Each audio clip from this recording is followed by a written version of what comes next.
Assalamualaikum warahmatullahi wabarakatuh. Saya Sultan Maulana Alaudin dari kelompok 4 akan membahas olahraga ritual yang ada di Indonesia yang berjudul saya ambil, yaitu ritual olahraga karapan sapi.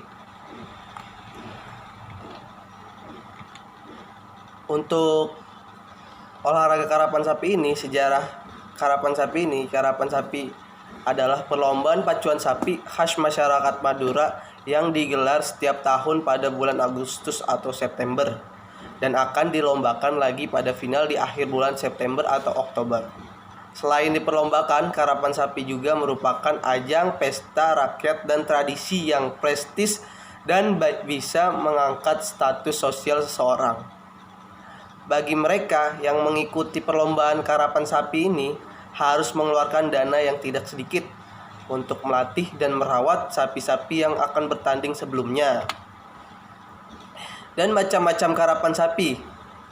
Karapan sapi ini banyak macam-macamnya. Pertama dari karap keni, karapan kecil, karapan kresiden, karapan tingkat kresidenan, karapan onjangan yaitu karapan undangan, karapan raja yaitu karapan yang sangat besar. Dan slide selanjutnya akan dibahas oleh teman saya. Silakan. Oke, saya akan melanjutkan presentasi dari pemateri sebelumnya. Oke, selanjutnya ada pihak yang terlibat dalam permainan karapan sapi.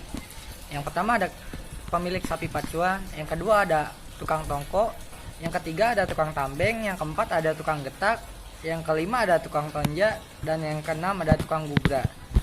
Nah, oke, selanjutnya ada syarat dan ketentuan permainan karapan sapi. Nah, syarat dan aturan permainan karapan sapi ini dibagi dua, yaitu syarat dari sapinya dan dari panitianya.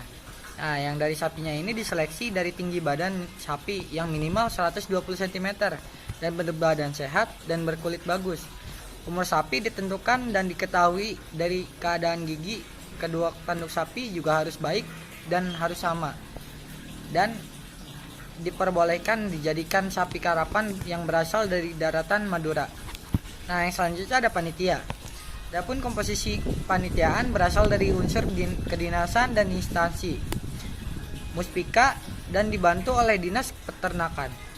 Tidak menutup kemungkinan kepanitiaan dibentuk oleh masyarakat pecinta karapan sapi. Lalu selanjutnya ada ketentuan-ketentuan yang diatur dalam setiap perlombaan. Nah, ketentuan-ketentuan ini adalah sebagai berikut.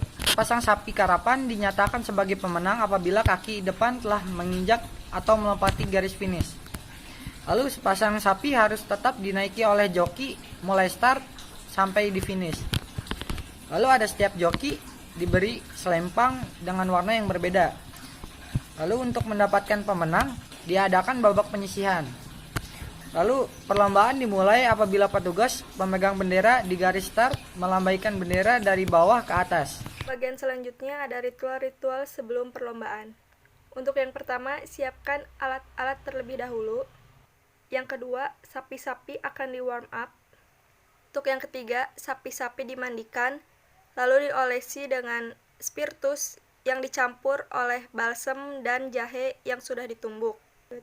Selain itu, sapi-sapi diberi minum obat kuat dan ramuan jamu agar sapi-sapi berlari dengan kencang. Yang keempat, sang pemilik sapi melakukan ritual agar sapi bisa memenangkan perlombaan. Yang terakhir, selain sapi, joki juga sebagai faktor utama untuk memenangkan perlombaan. Untuk materi selanjutnya, ada tahapan-tahapan untuk melaksanakan karapan sapi. Karapan sapi dibagi 4 babak. Yang pertama, seluruh sapi diadu kecepatannya dalam 2 pasang untuk menentukan kelompok yang menang dan kelompok yang kalah. Untuk babak yang kedua, ada babak pemilihan kembali. Di babak ketiga ini ada semifinal. Babak keempat atau babak final diadakan untuk menentukan juara 1, 2, dan 3. Oke, selanjutnya di sini saya akan menjelaskan tentang nilai-nilai korelasi dan budaya dalam kerapan sapi.